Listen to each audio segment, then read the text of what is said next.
ये यूट्यूब पे भी डाल देना। और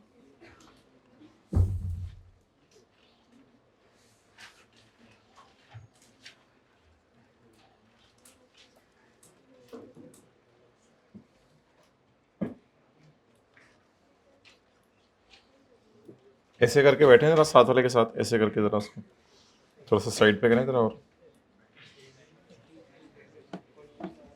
वापस आए जी पेज नंबर 435 पे। Closing stock of damaged goods 18 में पड़ा हुआ है। कॉस्ट ऑफ सेल में शामिल है क्लोजिंग स्टॉक 18 मिलियन पे। ड्यू टू अन्नी बारिशें दीज गुड्स वर डैमेज्ड, और उन चीजों के अंदर पानी घुस गया, and it is expected to fetch 12 million only. तो एनआरबी लॉस कितना है? 6 मिलियन। तो बता दें लॉस रिकॉर्ड करने से प्रॉफिट कम हो जाएगा, तो इसलिए इसको जाके प्रॉफिट को कम कर दें। एनआरबी लॉस रिकॉर्ड करने से प्रॉफिट कम होगा। एनआरबी लॉस रिकॉर्ड करने से प्रॉफिट कम होगा। एक और तरीके से भी आप देख सकते हैं, क्लोजिंग स्टॉक कम करना है 6 से। मैंने आपको एक क्लास में बताया था क्लोजिंग स्टॉक कम होने से भी प्रॉफिट कम होता है। जो मर्जी तरीके से सोच लें, आपकी मर्जी है। लॉस रिकॉर्ड करने से भी प्रॉफिट कम होता है, और क्लोजिंग स्टॉक 18 पे पड़ा हुआ है, 12 पे लेके जाना है, तो क्लोजिंग स्टॉक कम होने से भी प्रॉफिट कम होता है। तो प्रॉफिट को 6 से कम कर दें। तो डिक्रीज इन क्लोजिंग स्टॉक या रिकॉर्डिंग ऑफ लॉस 6,000।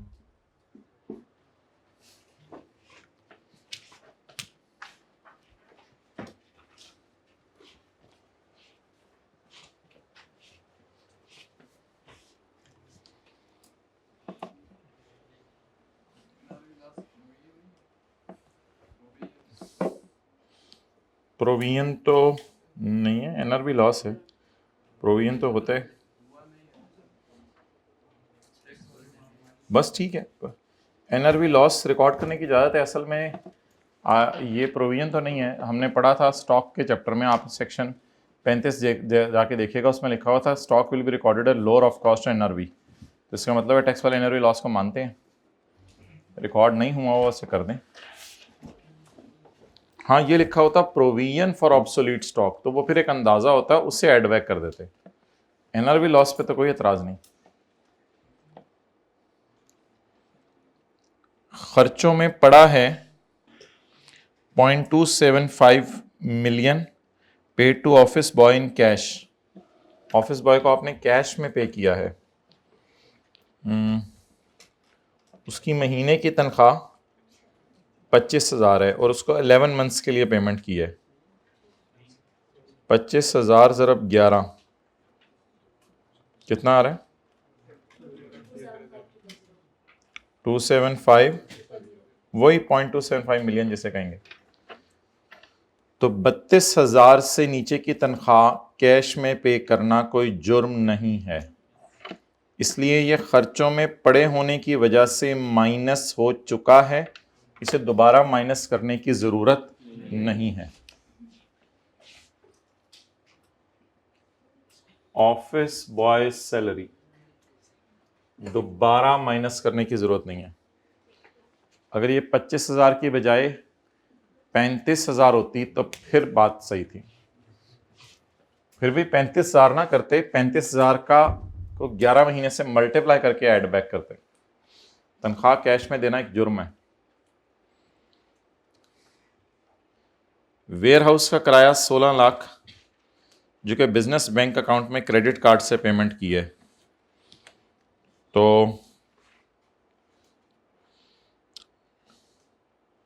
हमने चैप्टर 8 के अंदर पढ़ा था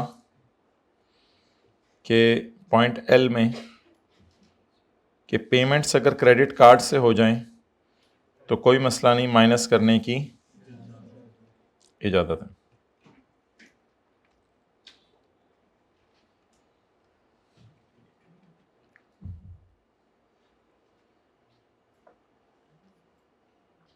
point number 3, 4, 5 payment through credit card. Payment through credit card business bank account से अगर हो जाए तो ठीक है। तो ये जिस जेन्युइन खर्चा है वेयर हाउस का रेंट माइनस हुआ हुआ है, खर्चों में पड़ा हुआ है, तो दोबारा माइनस करने की ज़रूरत नहीं है। रेंट वेयर हाउस,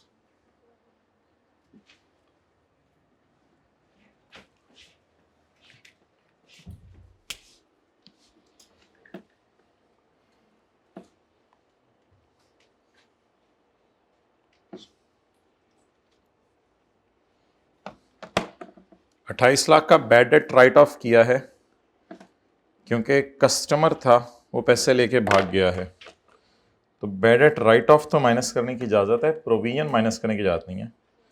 तो खर्चों में अल्लाह का शुक्र है प्रोविजन नहीं पड़ी हुई, बैड डेट राइट ऑफ पड़ा हुआ है, ये माइनस करने की इजाज़त है अगर 4 शराइत पूरी हो रही हैं।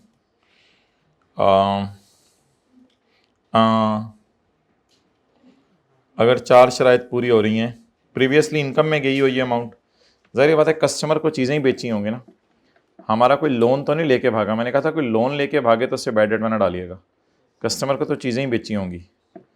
तो कस्टमर को चीज़ें बेच के सेल रिकॉर्ड की होगी, पहली शर्त पूरी हो रही है। दूसरी शर्त हमने अकाउंटिंग की किताबों में राइट ऑफ कर दी है, इसलिए एडमिन एक्सपेंसेस में लिखा हुआ है। ओरिजिनल ग्राउंड्स तो होंगे, सवाल में नहीं लिखा हुआ। मैक्सिमम उतना माइनस कर सकते हैं जितना अकाउंटिंग की किताबों में राइट ऑफ किया है। तो ठीक है, 2.8 तो टैक्स वालों की नज़र में भी अलाउड है। तो खर्चों में पड़ा हुआ है तो पड़ा रहने दें, दोबारा माइनस करके डबल तो नहीं माइनस करना। बैड डेट रिटर्न ऑफ सही माइनस हो चुका हुआ है। Clear?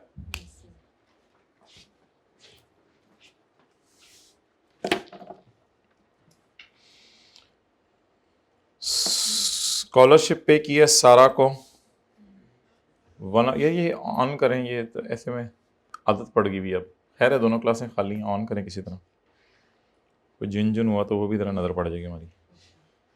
Scholarship of 45 lakh was paid to Sara, हमारी एम्प्लॉई है, one of staff members, partners नहीं है। अगर पार्टनर को पेमेंट की होती है वो बिजनेस का खर्चा नहीं है। फॉर हायर स्टडीज़, ठीक है, लोअर स्टडीज़ इसने पाकिस्तान में की थी, हायर स्टडीज़ के लिए हमने इसको कहीं और भेज दिया, पाकिस्तान में होते हों, in accordance with the terms of employment, और नौकरी के टर्म्स में लिखा हुआ था कि हम इसको स्कॉलरशिप देंगे। तो स्कॉलरशिप का खर्चा, स्कॉलरशिप मिलने वाले के लिए स्कॉलरशिप का क्या करना है वो तो किसी और चैप्टर में देखेंगे। स्कॉलरशिप जो पे कर रहे उसके लिए ना ये टैक्स है, ना ये पेमेंट कोई ऐसी है जिस पर टैक्स काटे बगैर कर दी है, ना ये कमीशन है कोई, ना ये इंटरटेनमेंट है, ना ये फ़ाइन पेनल्टी है, ना ये पेमेंट कैश में हुई है, ना ये सैलरी है, ये तो स्कॉलरशिप की पेमेंट है, ना ये कोई फिक्स्ड एसेट टाइप खर्चा है, ना ये एडवर्टीजमेंट एंड सेल प्रमोशन है।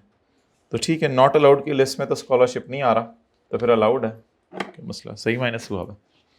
स्कॉलरशिप नॉट अलाउड की लिस्ट में नहीं आ रहा तो अलाउड है। स्कॉलर जहाज अलाउड है, स्कॉलरशिप।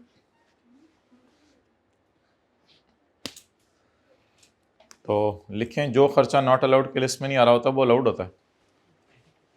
ये तो सादा सी बात है ना, तो बिजनेस का नॉर्मल सा खर्चा है।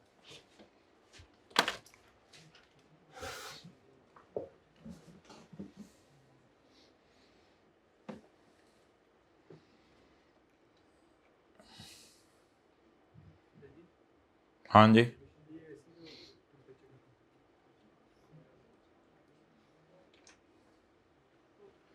भाई एसी को सेट करना है, निकालने से गुजारा चलता है निकाल दें, इधर रखने से गुजारा चलता है।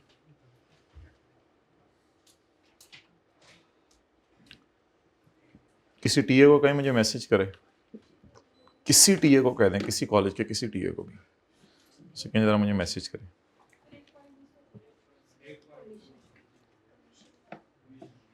कोई नहीं, पेपर में भी ऐसा होता है। खैर है, चलें आगे। यार क्या टेंशन है, 1 पॉइंट मिस हुआ है ना, वो तो हमारे को पूरे नंबर तो नहीं लेने होते हमने को 17 नंबर लेने हैं, हमने 17 नंबर नहीं लेने, हमने इससे 8.5 नंबर लेने हैं। चलें आगे। अच्छा, commission of 32 lakh paid to one of members of AC, ये तो पार्टनर है, ये तो पार्टनर है। पार्टनर को कमीशन पे किया है by crediting amount of his bank account, उसके बैंक अकाउंट में। माना कि ट्रांजैक्शन बैंक अकाउंट से की है, लेकिन 21 के जे की रोशनी में, अच्छा फाइन टू गवर्नमेंट अगर बैंक अकाउंट से पे करते हैं तो अलाउड हो जाएगा? बिल्कुल भी नहीं, उसकी नेचर में मसला है ना, फाइन टू गवर्नमेंट। इसी तरह आप इनकम टैक्स अगर बैंक अकाउंट से पे कर दें तो वो अलाउड हो जाएगा? बिल्कुल भी नहीं, क्योंकि इनकम टैक्स की नेचर में मसला है। तो जिस चीज़ की नेचर में मसला है वो चाहे चेक से पे करें चाहे कैश में पे करें, वो तो चीज़ ही नहीं है, इस काबिल ही नहीं है। अब क्या करें? ऐड कर दें। ये तो 21 के जे में पड़ा था ना कि असल में ये पार्टनरशिप का सवाल है एओपी का। Any profit on debt brokerage commission और एनी अदर रेम्यूनरेशन, कोई भी चीज़ उसको दे दें आप पार्टनर को, तो ये बिजनेस का खर्चा नहीं है।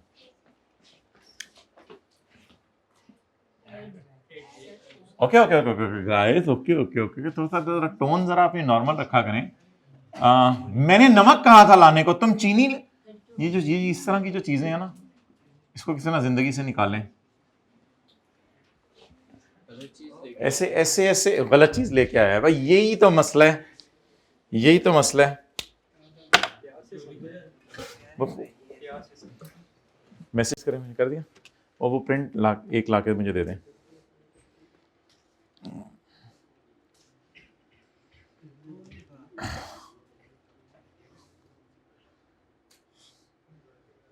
दस साल अनस रज़ियल्लाहु तआला अन्हु नबी सल्लल्लाहु अलैहि वसल्लम के पास रहे और आप सल्लल्लाहु अलैहि वसल्लम ने उनसे कभी क्यों नहीं पूछा। अच्छा आगे चलें जी, सेकंड लास्ट बुलेट मारें आप। सेकंड लास्ट बुलेट फरमाता है कि payment of 64 lakh for software. My Pappu, my dear, payments जानी चाहिए या अमोर्टाइजेशन जानी चाहिए? अमोर्टाइजेशन जानी चाहिए, पेमेंट्स नहीं जानी चाहिए, अमोर्टाइजेशन जानी चाहिए। आगे पढ़ें या पहले उल्टा दें? उल्टा दें। जरा 2-4 बंदे चाहिए, जरा 64 लाख को उल्टाने में थोड़ा टाइम लगेगा। 2-4 बंदे इधर आ जाएं, 64 लाख को उल्टाना है। चलो अब तो कहने पे भी कोई नहीं आता, खुद ही हिम्मत कर लेते हैं। स्पेशलाइज सॉफ्टवेयर है, अगर नॉर्मलाइज सॉफ्टवेयर होता तो क्या करते हैं? अच्छा तो भी यही करते हैं। ओके, मैंने स्पेशलाइज से को फर्क पड़ा। For air conditioner manufacturing department, ये एसी वाले डिपार्टमेंट में लगेगा सॉफ्टवेयर। नहीं, एसी तो आजादी एंड कंपनी नाम है इसका। For ACs manufacturing department on 1 April 2022, software is expected to be used for 5 years. Although the software is available for use from the date of purchase, available for use है, but हमने सोचा है कि इसको अगले साल से इस्तेमाल करेंगे। ये फर्क है सेक्शन 22 और सेक्शन 24 में। ये मुझे कल याद करिएगा, मेन क्लास में ज़रा इसको मैं बताऊंगा। सेक्शन 22 और सेक्शन 24 में फ़र्क है। सेक्शन 24 कहते हैं कि जिस दिन अवेलेबल फॉर यूज़ है, एज्यूम करो उस दिन यूज़ हुआ है। पॉइंट नंबर 10 पढ़ा था हमने पेज नंबर 152 पे। N intangible it is available for use on a day is assumed use on that day. Point 10 ये पढ़ा था, ठीक है। तो इसलिए अवेलेबल फॉर यूज कब से है? 1 अप्रैल से। तो it will be assumed as used on that day. एक और भी था, 2 थी ना, सोल्यूशन भी था इसका, 7 लगा हुआ है? नहीं, दो भेजी मैंने। It is available for use on a day is assumed as used on that day. इसलिए फिर पेमेंट उल्टा के टैक्स अमोर्टाइजेशन माइनस करें। कॉस्ट लाइफ 10 कितों आ गई? 5 इंटू अप्रैल मई जून 91।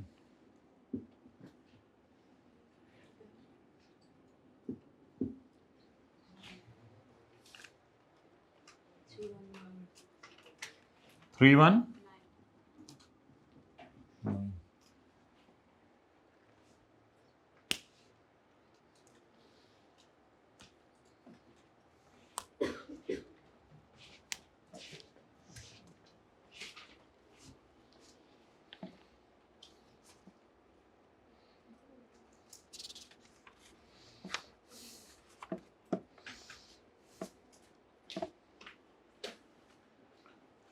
Okay next.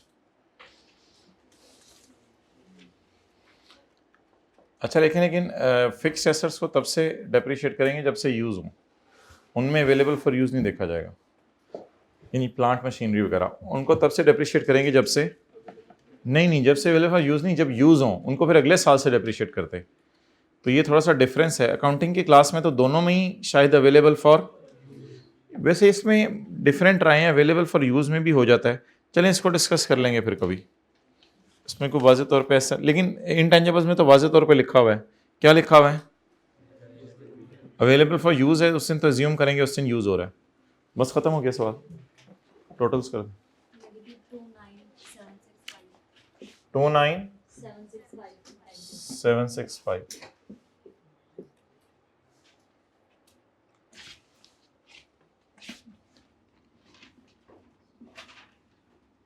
आज़ादी and company, income and tax दे रहा हूँ, टैक्स से 2000 blah blah blah, income from business 29765। Negative रहने दें इसको ना, बस ना लिखें। ये लॉसेस के चैप्टर का कॉन्सेप्ट है असल में, कि अगर बिजनेस इनकम नेगेटिव आ रही हो और कोई इनकम ना हो तो इसको ना लिखें। ये लॉसेस के चैप्टर का कॉन्सेप्ट है, अभी हमने पढ़ा नहीं ना, तो बस फिलहाल मेरे पे एतमाद कर लें, डैश डाल दें बस खाली, इनकम फ्रॉम बिजनेस। अच्छा जी, टैक्स नॉर्मल तरीके से और सेल का 1.25%, जिसको कहते हैं मिनिमम।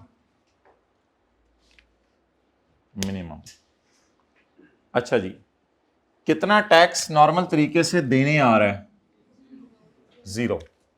कितना टैक्स नॉर्मल तरीके से देने आ रहा है? कम से कम नहीं, हायर ऑफ का लफ्ज तो मैंने नहीं बोला था।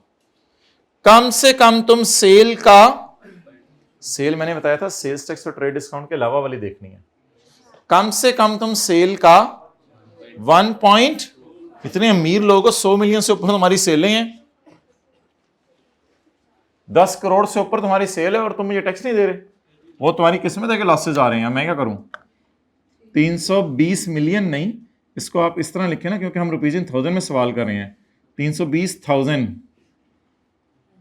क्योंकि ऊपर rupees in thousand,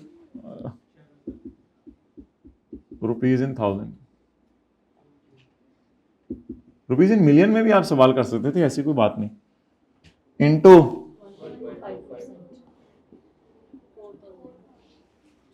outer column में अब आपने बताने क्या लेके जाने। अच्छा भेजिए, माजरत। तो ये कितना लेके आ रहा था? 0। तो गवर्नमेंट ने कहा कम से कम, अगर लेके 5000 आ रहा होता तो फिर हम क्या करते? लेके आ रहा था 5000, हमने कहा कम से कम 5 ही ले आओ। लेकिन अभी क्या है? अब याद आया, लेके कितना आ रहा है? कम से कम 4000 तो दे दो, तो ले लो, ठीक है ये लो। आउटर कॉलम में 4000 इज पेबल टू गवर्नमेंट।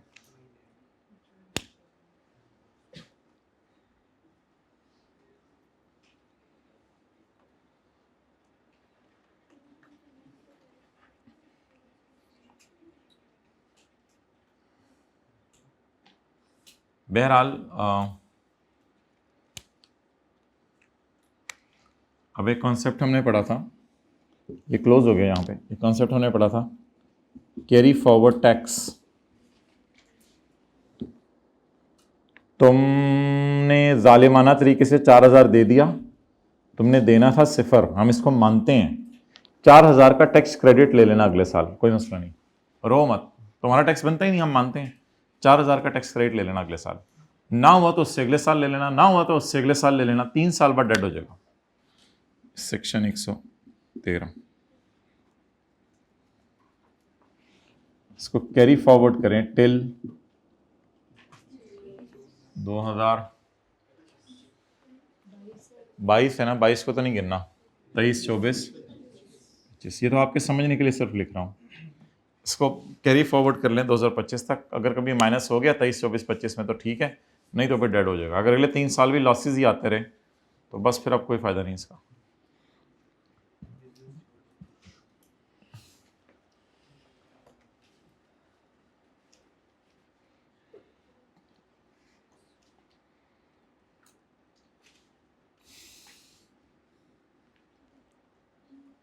अच्छा, एक कॉन्सेप्ट जो है वो उसका भी है, क्या कहते हैं, लॉसेस के चैप्टर का, वो मैं नहीं करवा रहा। वो ये है कि carry forward business loss, business loss भी कैरी फॉरवर्ड होता है 29765।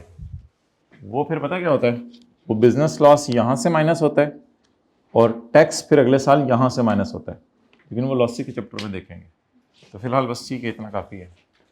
अब 4-5 मिनट बाद मैं आ रहा हूँ, हम टेस्ट नंबर 9 डिस्कस करेंगे। जिन्होंने जाना है वो जा सकते हैं।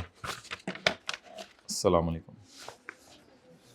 I am coming after 5 minutes. जिन्होंने टेस्ट 9 डिस्कस करना है, ये क्लास ख़त्म हुई, ओवर।